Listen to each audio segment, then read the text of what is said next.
Having some career cravings? Need more spice and fulfillment in your career? Welcome to Career Cravings Talk Show with your host, Dev Ramcharan. Dev and his guests will guide you to achieve those career goals and dreams. Satisfy those cravings.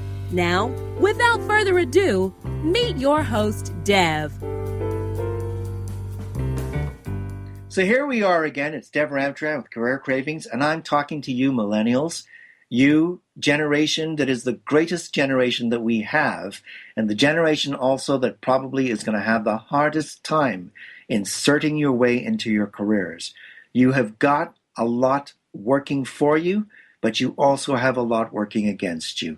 There are environmental issues such as, for instance, the economic realities that we're faced with in the 21st century, the instability of the economy and the global integration of the economy, which means when something falls apart in China, it has a domino effect around the world. When something happens in the United States, the same thing happens.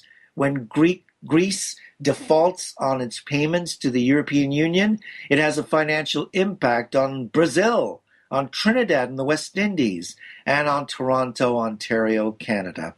And so the world is a more interconnected, integrated, and at the same time unstable place than it has ever been. But what do you have going for you? You have got boundless imagination. You've got confidence that my generation, and I am an end-of-cycle boomer going into Gen X, didn't ever develop. You've got a sense of purpose. You also have a passion for meaning in your careers and also doing things that are going to transform the world you're living in. And all of that is your great strength in combination together. We've been talking in the last session about what it's like to get yourself ready for an interview when you're going as a millennial into the job market and into a particular job that you want to be able to land. And I talked about somebody having a philosophy degree and how they might think that this somehow was a waste of time. And it wasn't at all a waste of time. It was an intellectual endeavor that required incredible force of will and dedication to master, and also provided the individual who got that degree a gift and an ability to translate complexity into simplicity. One of the wonderful gifts of leaders in organizations that we have today, the best leaders. I'll give you another example of what you might have in your career as you look at a career or work life that has not been particularly dense and that doesn't have a lot of detail behind you. There was somebody I spoke to who had spent a significant amount of time as a lifeguard at a major swimming pool in one of our cities, somewhere in the world. And this was a massive pool. The pool was able to have in it quite comfortably over 200 people at any given point in time. So the person that I was talking to, she thought, well, I mean, lifeguarding, like, how important is that? Like, that's not going to be something I can talk about in the interview. And I said, I think you're wrong. Think about it this way. How many people's lives were you accountable for at the side of that pool? 200. How did you keep track of where people were? I had to be continually scanning to see where people were. Tell me about some of the children in the pool if you had mixed age groups in the pool.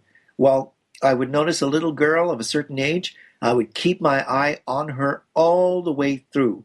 Wherever I was scanning, I'd always look back, where is she now? And if I missed her for a few seconds, I'd be at the water's edge to find out what was going on. Right. So I said, that's some significant complexity, right?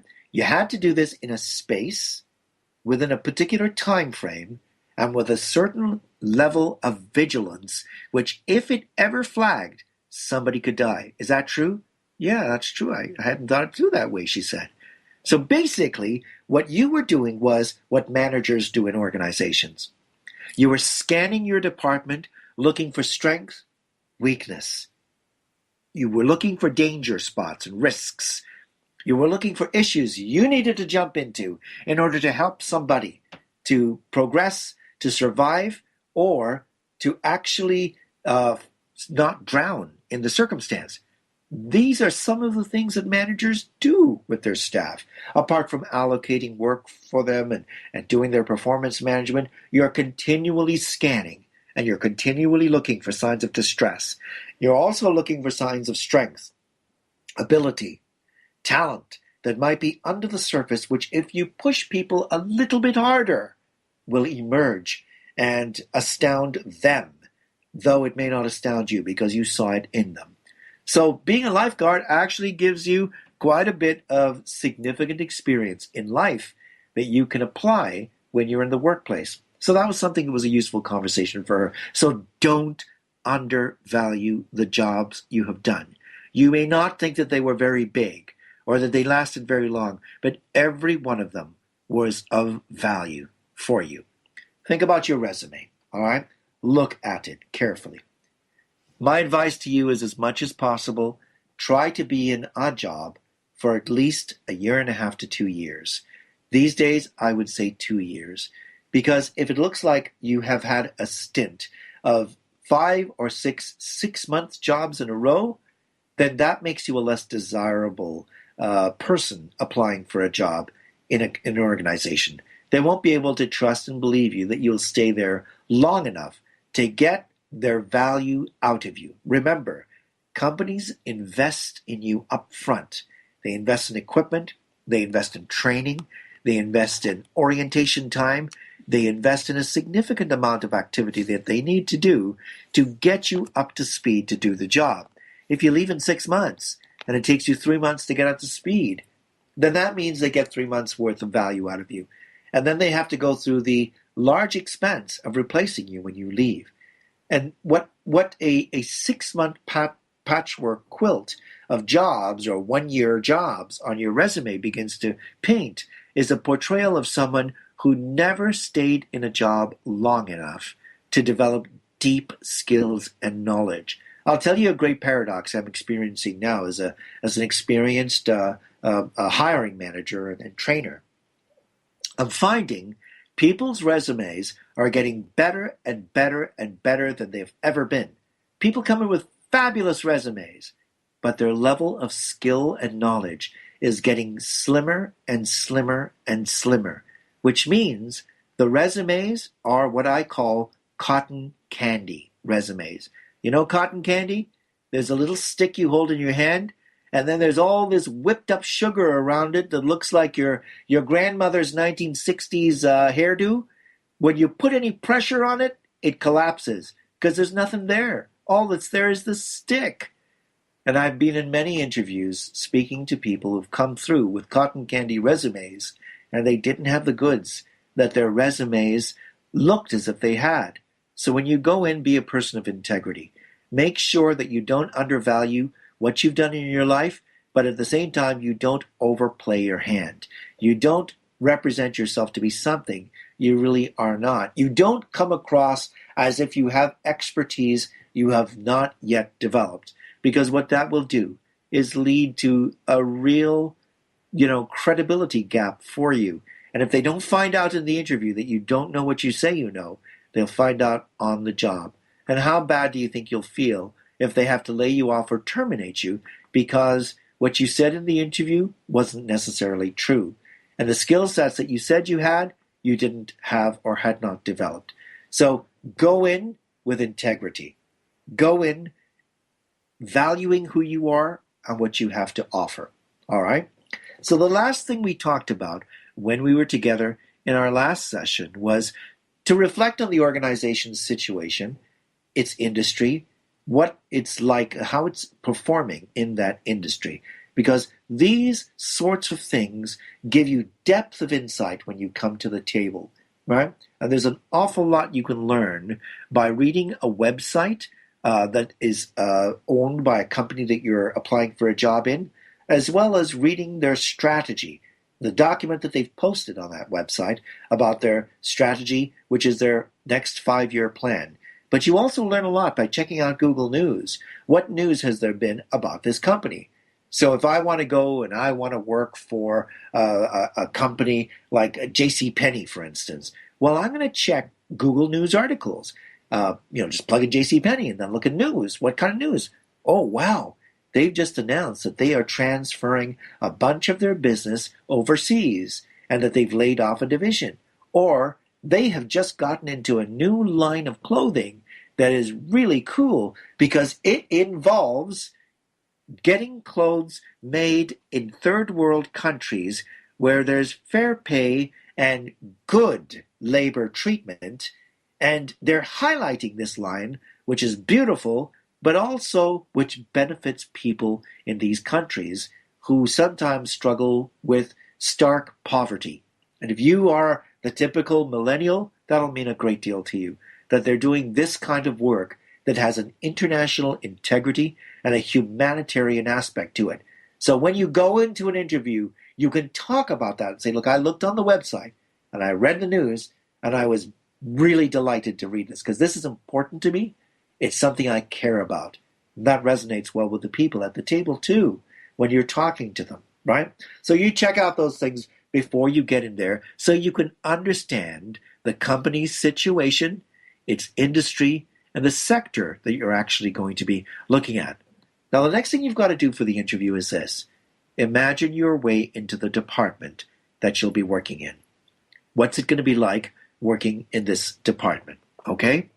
In other words, think about what's the most important work that this department does. Now, I come from a heavy project management background, so it's what I know best, but I've done other sorts of things in consulting and so on related to organizational development. So let me just talk about project management. And, if you're going in for a job as a project manager, well, what's the most important work that this department does? It delivers projects which help to execute strategic and operational goals for the organization. Strategy is what's done over a 3 to 5 year period. Operational is what's done in that 1 year. So every strategy breaks down to a series of 1-year plans. So you might be in year 2 of a 3-year or 5-year strategy. So you'd work out, okay, the work that this is doing is it's delivering that portion of the strategy that's covered in this year's plan. All right?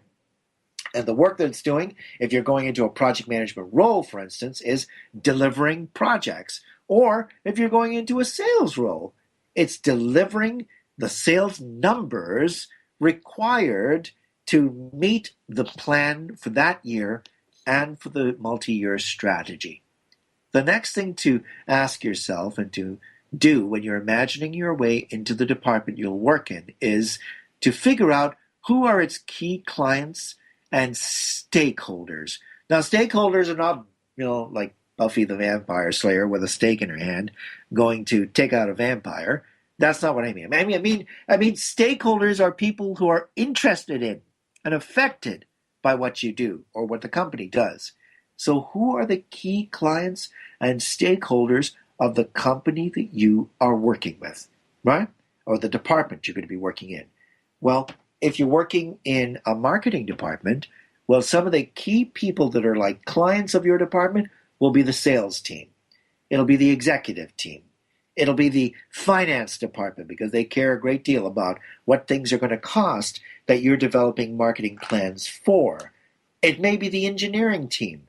It may be some kind of a technology group or an IT group because they've got to work out the solution or the particular product or the technology that you as a marketing person are developing. So you come up with this beautiful design for a wonderful kind of laptop that can be used, or a particular kind of stylus that can be used, or a particular kind of interactive technology that is for sure going to get a massive amount of customers for the company, but is going to take a significant amount of development work to be able to be achieved.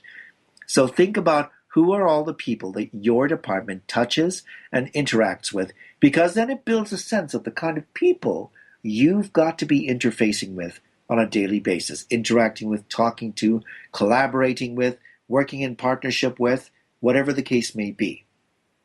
The next thing you want to ask as you're imagining your way into the department you'll work in, as you are in that interview, you will have thought these things through, by the way. This is what I'm telling you.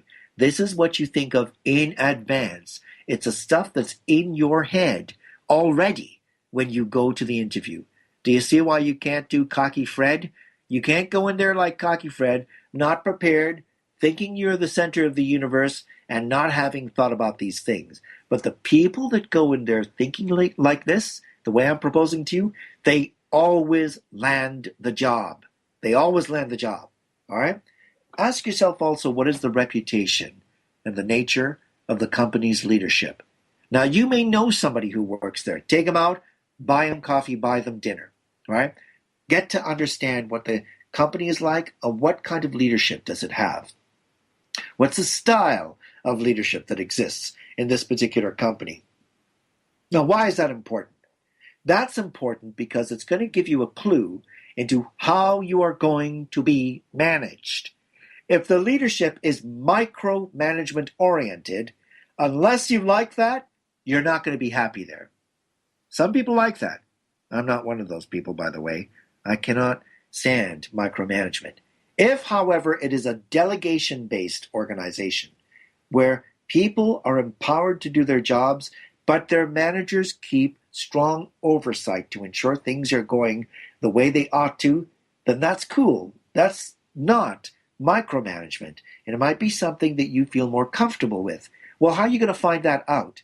You're going to find that out by talking to somebody who works at the company. And also by asking in the interview, can you tell me about the style of management and leadership that is common in the company? Is it a strong oversight and a significant amount of direction and guidance on the details, or is it more of a delegation kind of leadership? Ask them that question. They may ask you a question along the lines of, well, how do you like to be managed? And what you want to think through is this, how you can answer that question. Now you can say, well, I don't like to be micromanaged, but that would not be a sensible way to put it. The way to answer that question is this. I'm happy with a variety of management styles. Some people I've worked for have liked to be more engaged in the details with me, and I'm fine with that.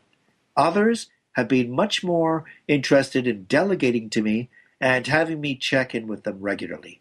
I'm happy to work with either one, but my preference tends to be to have the empowerment and the trust of my boss, but at the same time oversight and check-in opportunities so that I can keep her posted on what I'm working on. All right? That's better than, I don't want to be micromanaged, because that doesn't bring out the best part of you in the interview when you answer it that way. Okay? The next thing to ask yourself and find out is this department I'm going to be working in, is it entrepreneurial? Is it very, very open-ended and entrepreneurial so that people are continually going out there and innovatively finding ways and means to do things? You'll find that's the case in a very brand new organization, a brand new company, or a brand new department in a company.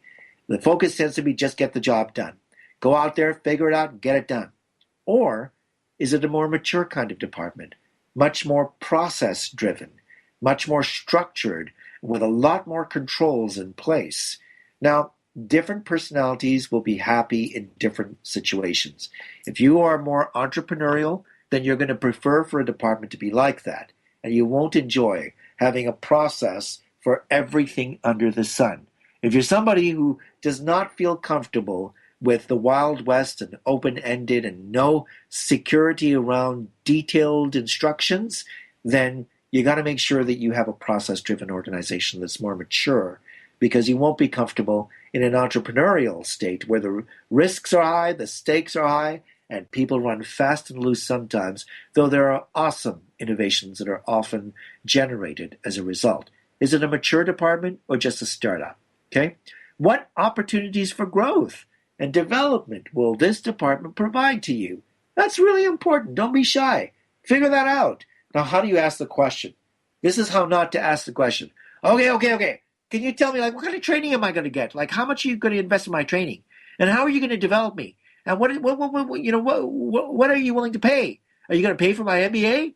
Don't do any of that nonsense. Okay? That's the bonehead approach to asking about opportunities for growth and development. The way to pitch it is this. This company has an incredible reputation for for building really, really powerful leaders from the ground up, building them in operations so that they're able to emerge as mature and strong leaders over the course of a few years. Can you tell me a little bit about the kinds of developmental programs that you've got for staff coming in? Because I would very, very much like to be a part of that. Now, you see the difference in what I just said to the thing earlier? The part the attitude I described earlier was about, give me something. But this attitude instead is, I want to give you even more. I want to develop as a leader in this company. What kinds of opportunities are there for me to be able to grow in that sphere so that I can really be the best that I can be in this organization? All right? Imagine your way into doing the day-to-day job. What kinds of environments are you likely to be working in? What are the expectations of the role, and can they actually be realized? So ask them questions like that. What are the key expectations of this role? What are the big problems you want to solve with it as quickly as possible, right? And ask them questions like, well, who are the key stakeholders that you will be engaging with as you do this job day to day? What kind of legacy you should figure out will you be working with and against? Ask them that question. Is there a legacy I need to work with, or is there a legacy that I need to work against? In other words, is there a major change that this job should be in the middle of actually being a part of, or am I to support what already exists? Ask them, what will be the biggest challenges to doing this job with excellence? And also, when you're going in, after you've spoken to somebody about the company, work through in your mind what organizational changes could impact the role. And be comfortable to ask them, are there any potential organizational changes that could affect this role as I do it, that are coming down the pipe? When people hear questions like that, what they think is, wow, this is a thoughtful and very, very,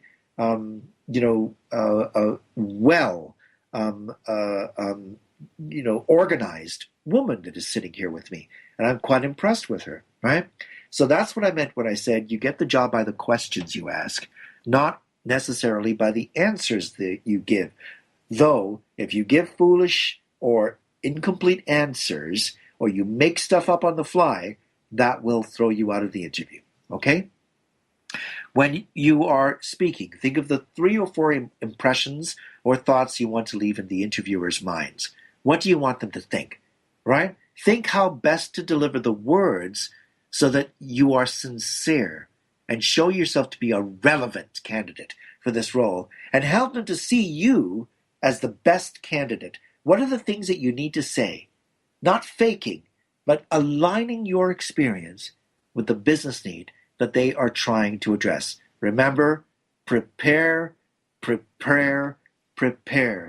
and then make sure that you get yourself a good night's sleep. Sleep. You need your rest. Go into the interview on time. Know your resume well. Make sure it's not a shake and bake resume that doesn't really reflect who you are.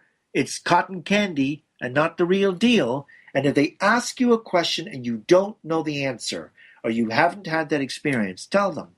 Say, I don't know the answer to that question. But, when I think about what you've just said, I think the way I would answer the question is the following. And tell them what you would say. You will find they will look at you. There's something in all of us as human beings. When somebody comes to the table for an interview, we've made our decision within a minute. And what we do is we validate or change that decision through the rest of the interview. I remember I was in an interview once, with someone who became not just my boss 3 times in a row, but a good friend in 3 different companies, and a good friend. And halfway through the interview, I thought to myself, this woman is looking utterly and completely unimpressed and skeptical. So you know what? I've lost this job, so I can ask anything I want because I don't care. I'm going to lose this job anyway. I'm not getting this job. So I started peppering her with questions. So I said, tell me something. Are people coming to you at the table, and when they ask you to do projects for them. There's no properly defined scope, but they've already gone out the door and made commitments to the clients? She said, yes. So that must be really hard because your staff are in the middle of projects that cannot ever deliver to the true nature of what you can deliver, but instead you've got to go back to the client and set their expectations back down, and you are in the middle of change request and change management hell. Is that true? She said, yeah. Says, and you don't get engaged up front in the process of negotiating contracts and negotiating what it is that is going to be sold in the way of scope to these clients, are you? But you should be. She said, yes, that's true. She came to life. I got the job. I got the job because of the questions I asked, which changed a decision she'd already made in her mind, and which then led to an 11 or 12-year relationship with someone who I have the highest respect and regard for, and who I would call my friend today. So, my friends, I hope some of what we've talked about in this session has been useful to you. Remember, as millennials, know your value. You have so much that you can offer. If you go in with the right attitude into these roles that are available to you, as you go through your career path and you interview for these situations where you think to yourself, golly, I don't know if I've got what I need. You go in there and you show what you've got to the best light possible, but at the same time be honest and sincere and forthright and true. You will find when you land the jobs, that way of engaging with people will take you very, very far indeed. And you will find that some of the professionals in their 40s and their 50s, they will spontaneously take you under their wing and help you and give you all kinds of advice and feedback that can help you grow and grow. Now, I want to put in a plug for the next 2 sessions on this series. Session 3 is going to be Millennial New Job Success. 90 days to building a stellar reputation on your new job.